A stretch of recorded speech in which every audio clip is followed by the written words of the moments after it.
महाभारत के 6वीं कड़ी में आप सबों का पुनः हार्दिक अभिनंदन है। गहन अध्ययन करने के क्रम में अभी अनुक्रमणिका पर्व प्रथम अध्याय का चल रहा है, जिसमें महाभारत के पश्चात सब कुछ खो देने के बाद महाराज धृतराष्ट्र विलाप कर रहे हैं और बार बार संजय को कह रहे हैं कि इस युद्ध का परिणाम का आभास मुझे पूर्व से ही था। लेकिन सवाल ये पैदा होता है कि जब आभास पूर्व से था तो इसे रोकने का शुद्ध मन से प्रयास क्यों नहीं किया गया।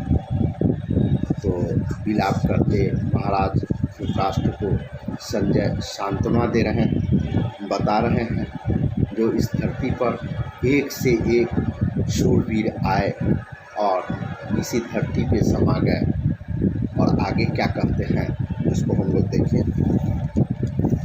ये खान दिव्यानि कर्माणि विक्रमस्त्याग एव च महात्म्यम अपि च अस्तिक्यं सत्यं शौचं दयार्जवम् विद्वद्भिः कथ्यते लोके पुराणे कविशत्तमः सर्वर्थी गुण संपन्नास्ते चोऽपि निधनं गता।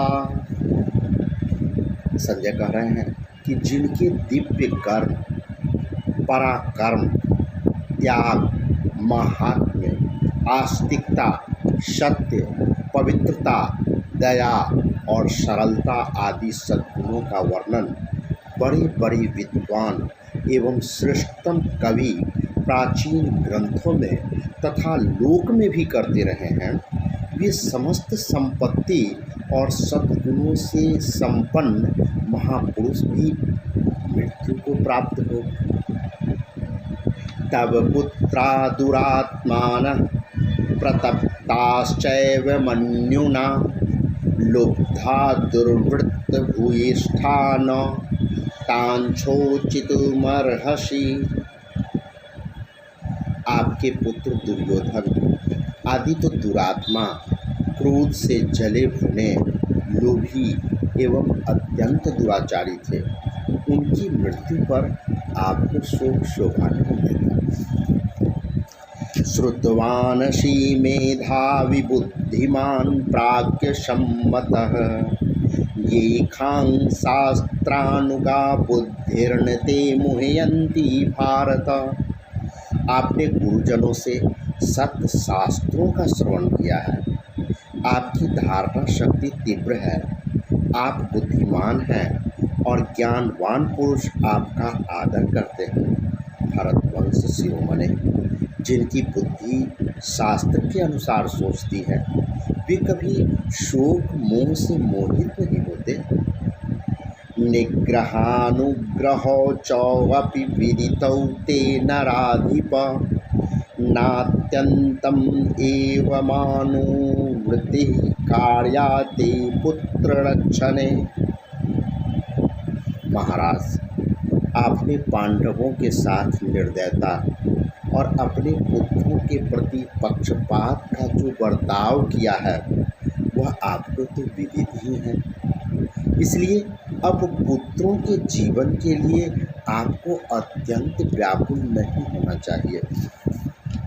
भावितव्यं तथा तच्च नानुशोचितुमर्हसि दैवं प्रज्ञा विशेषणे को निवर्तितुमर्हति। होनहार ही ऐसी थी, इसके लिए आपको शोक नहीं करनी चाहिए। भला इस सृष्टि में ऐसा कौन सा पुरुष है जो अपनी बुद्धि की विशेषता से होनहार को मिटा सके, मतलब होनी को टाल सके।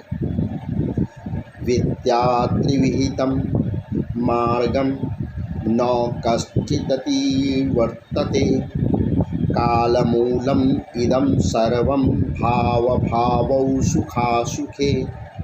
अपने कर्मों का फल अवश्य ही भोगना पड़ता है, यह विधाता का विधान है, इसको कोई टाल नहीं सकता।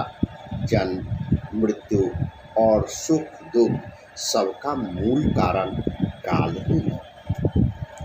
कालः सृजति भूतानि कालः संहरते प्रजा संहरन्तं प्रजाः कालं कालं शम्यते पुनः। काल ही प्राणों की सृष्टि करता है, काल ही प्राणियों की सृष्टि करता है और काल ही समस्त प्रजाओं का संहार करता है। फिर प्रजा का संहार करने वाले उस काल को महाकाल स्वरूप परमात्मा ही शांत करता है। कालो ही कुरुते भावान सर्वलोकेषु शुभाशुभान् कालः संक्षिपते सर्वा प्रजा विसृजते पुनः। संपूर्ण लोकों में यह काल ही शुभ अशुभ सब पदार्थों का करता है। काल ही संपूर्ण प्रजा का संहार करता है और वही पुनः सबकी सृष्टि भी करता है। कालः सुप्तेषु जागर्ति कालो हि दुरतिक्रमः कालः सर्वेषु भूतेषु चरत्यविधृतः समः अतीतानागता भावा ये च वर्तन्ति साम्प्रतं तान् कालनिर्मितान् बुद्ध्वा न संज्ञां हातुमर्हसि। जब सुषुप्ति अवस्था में सब इंद्रियां और मनोवृत्तियां लीन हो जाती है तब भी यह काल जागता रहता है। अर्थात जब हम लोग सो जाते हैं तो सभी इंद्रियां और मनोवृत्तियां कुछ क्षणों के लिए नींद में शांत हो जाती है, लेकिन काल तो जागता ही रहता है। काल की गति का कोई उल्लंघन नहीं कर सकता। काल मतलब समय, वक्त। वह संपूर्ण प्राणियों में समान रूप से बेरोक अपनी क्रिया करते रहता है। इस सृष्टि में जितने पदार्थ हो चुके हैं, भविष्य में होंगे और इस समय वर्तमान है, वे सब काल की रचना है। ऐसा समझकर आपको अपने विवेक का परित्याग नहीं करना चाहिए। सौतिरुवाच इत्येवं पुत्रशोकार्तं धृतराष्ट्रं जनेश्वरम् आश्वास्य स्वस्थम् अकरोत् सूतो गावल्गणिस्तदा अत्रोपनिषदं पुण्यां कृष्णद्वैपायनो अब्रवीत् विद्वद्भिः कथ्यते लोके पुराणे कविशतमय। रुद्र शर्मा जी कहते हैं कि सूतवंशी संजय ने यह सब कहकर पुत्र शोक से व्याकुल नरपति धृतराष्ट्र को समझाया बुझाया और उन्हें स्वस्थ किया। इसी इतिहास के आधार पर श्री कृष्ण द्वैपायन ने इस परम पुण्यमयी उपनिषद रूप महाभारत का शोकातुर प्राणियों का शोक नाश करने के लिए निरूपण किया। विद्वज्जन लोक में और श्रेष्ठतम कवि पुराणों में सदा से इसी का वर्णन करते आए हैं। भारताध्ययनं पुण्यमपि पादम् अधीयत श्रद्धानस्य पूयन्ते सर्वपापान्यशेषतः। महाभारत का अध्ययन अंतःकरण को शुद्ध करने वाला है।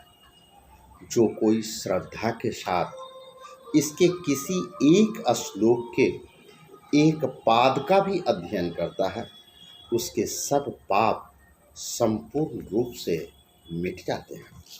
देवा देवर्षयो ह्यत्र तथा ब्रह्मर्षियो यमलाः कीर्त्यन्ते शुभकर्माणस्तदा यक्षा महामहोरगा।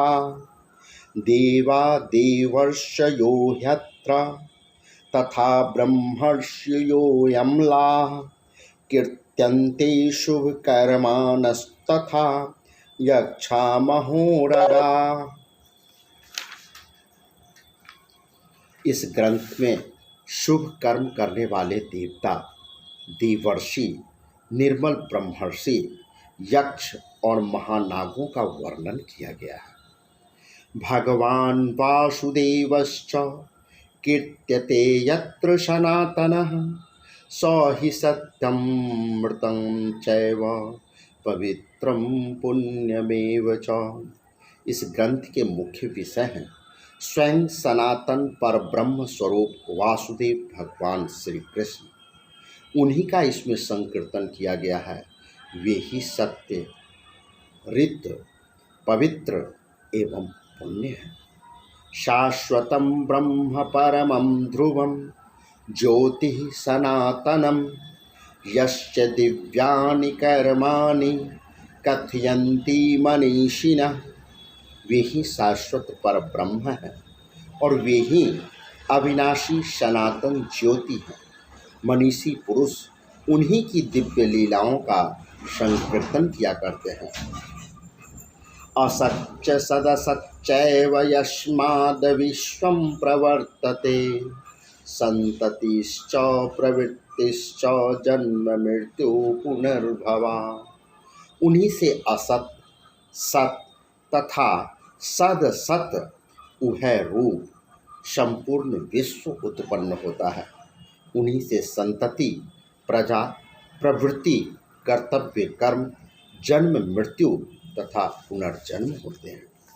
अध्यात्मं श्रूयते यच्च पंचभूत गुणात्मकम् अव्यक्तादि परम यच्च स एव परिगीयते।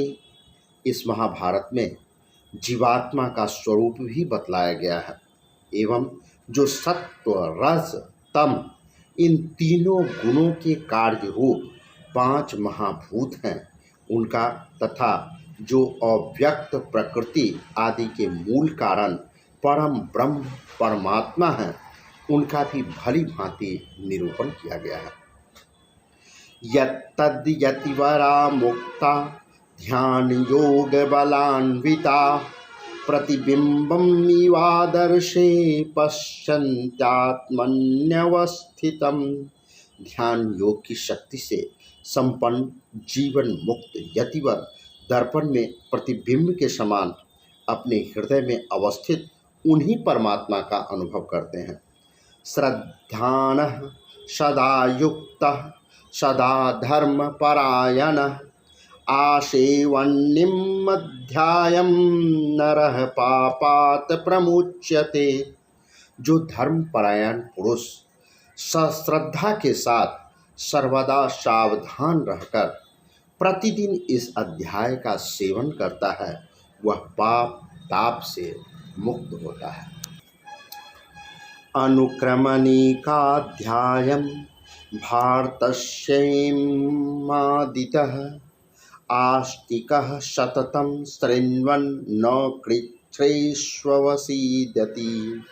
जो आस्तिक पुरुष महाभारत के इस अनुक्रमणिका अध्याय को आदि से अंत तक प्रतिदिन श्रवण करता है वह संकट काल में भी दुख से अभिभूत नहीं होता।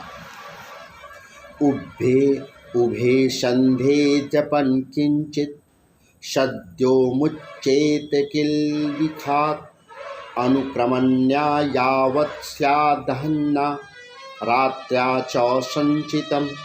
जो इस अनुक्रमणिका अध्याय का कुछ अंश भी प्रातः, शाम अथवा मध्याह्न में जपता है वह दिन अथवा रात्रि के समय संचित संपूर्ण पाप राशि से तत्काल मुक्त हो जाता है। भारतस्य वह पूर्यो तत् सत्यं चामृतम् एव च नवनीतं यथा दध्नो द्विपदां ब्राह्मणो यथा आरण्यकं च वेदेभ्यः ओष्टिभ्योऽमृतं यथा हृदानान्मुदति श्रेष्ठो गौरवरिष्ठा चतुष्पदाम्। यथैतानितिहासानां तथा भारतम् उच्यते यश्चैनं श्रावयेच्छ्राद्रे ब्राह्मणान् पादमन्ततः अक्षयमन्नपानं वै पितृंस्तस्योपतिष्ठते। यह अध्याय महाभारत का मूल शरीर है। यह सत्य एवं अमृत है। जैसे दही में नवनीत, मनुष्यों में ब्राह्मण, वेदों में उपनिषद, औषधियों में अमृत, सरोवरों में समुद्र, चौपायों में गाय सबसे श्रेष्ठ हैं, वैसे ही उन्हीं के समान इतिहासों में यह महाभारत भी है, जो श्राद्ध में भोजन करने वाले ब्राह्मणों को अंत में इस अध्याय का 1/4 भाग अथवा श्लोक का एक चरण भी सुनाता है, उसके पितरों को अक्षय अन्न पान की प्राप्ति होती है। इतिहास पुराणाभ्यां वेदं समुपबृहन्येत्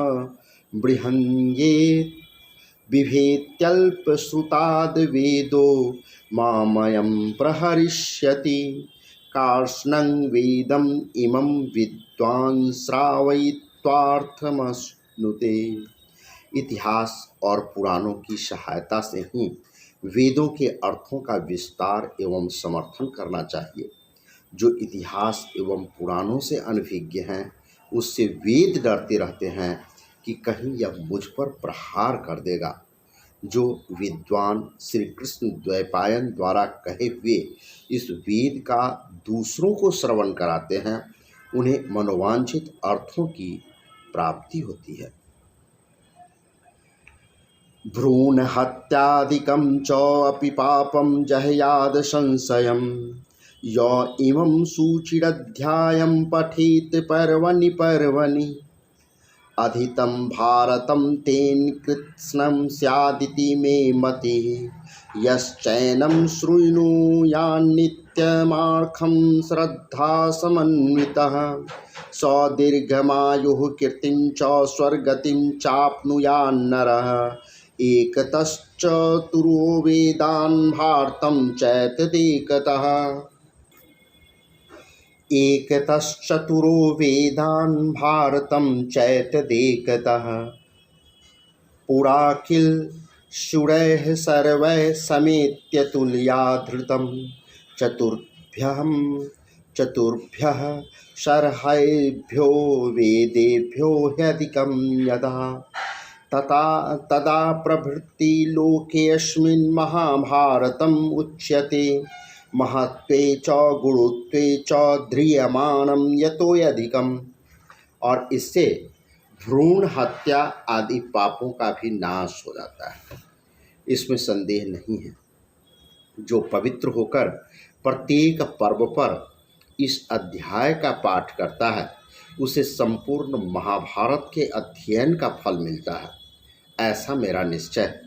जो पुरुष श्रद्धा के साथ प्रतिदिन इस महर्षि व्यास प्रणीत ग्रंथ रत्न का श्रवण करता है, उसे दीर्घ आयु, कीर्ति और स्वर्ग की प्राप्ति होती है। प्राचीन काल में सब देवताओं ने इकट्ठे होकर तराजू के एक पलड़े पर चारों वेदों को और दूसरे पर महाभारत को रखा, परंतु जब यह रहस्य सहित चारों वेदों की अपेक्षा अधिक भारी निकला, तभी से संसार में यह महाभारत के नाम से कहा जाने लगा।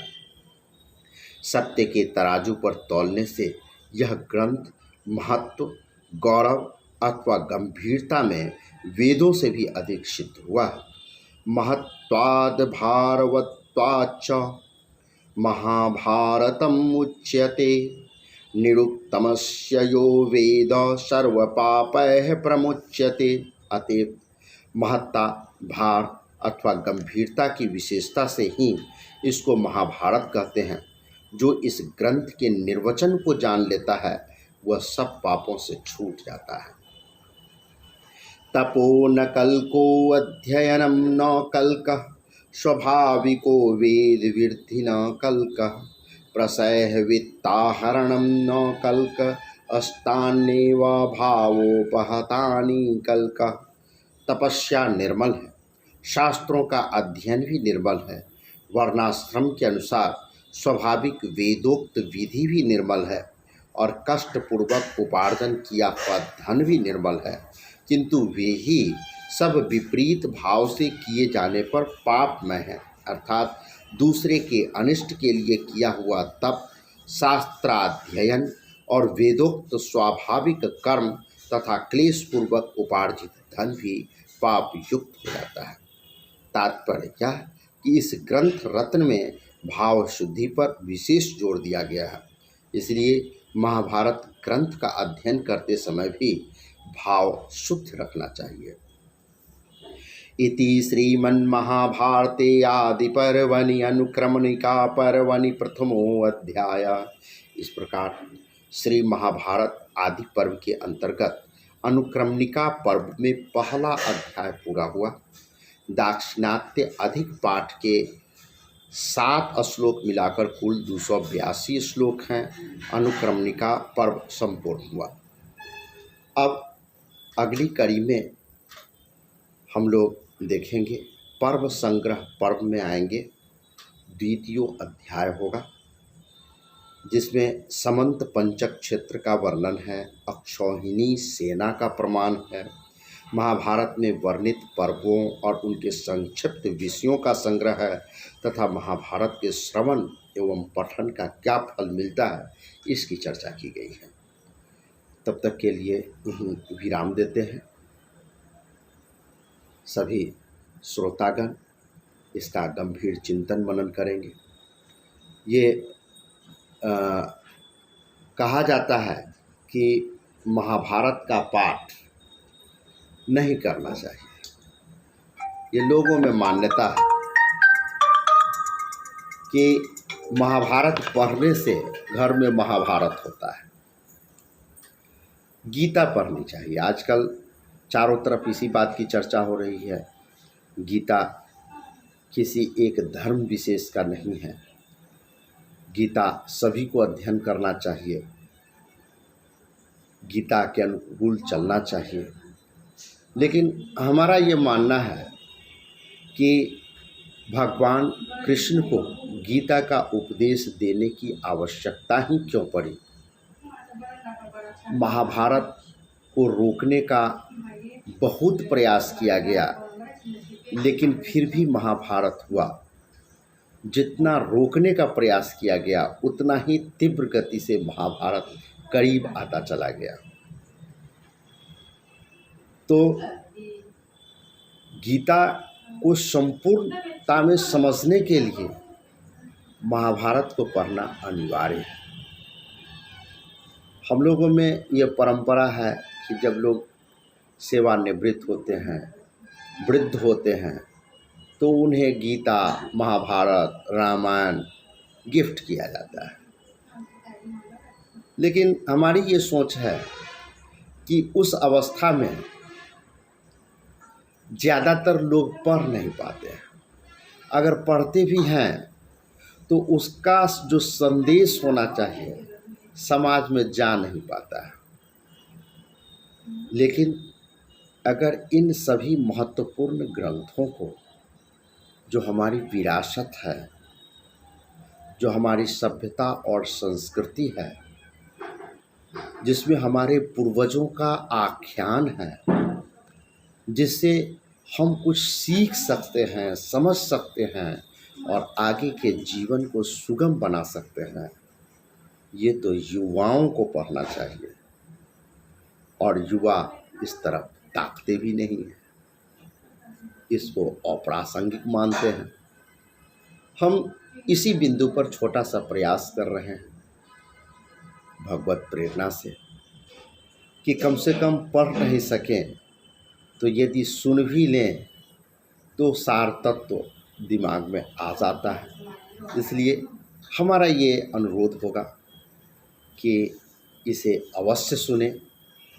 कम से कम तुलसीकृत रामचरितमानस और महाभारत, ये जो पौराणिक हमारे धर्म ग्रंथ हैं, साहित्य है, जो अनमोल कृति है, पूरा विश्व विरासत कहिए इसको, ये सुन भी लेंगे तो जब मौका मिलेगा तो इसका स्वयं से अध्ययन भी कर कर पाएंगे और तब समाज एक सुदृढ़ अवस्था को प्राप्त होगा। इसलिए जिन्हें हमारा ये प्रयास छोटा सा ही सही अच्छा लग रहा है, हालांकि संस्कृत में श्लोक है, उतनी शुद्धता से पढ़ नहीं पाते हैं, टूटी फूटी ही सही, लेकिन कोशिश कर रहे हैं जो सार तत्व कम से कम जहाँ तक संभव हो अधिक से अधिक लोगों तक पहुँच पाए तो बहुत बड़ी बात होगी।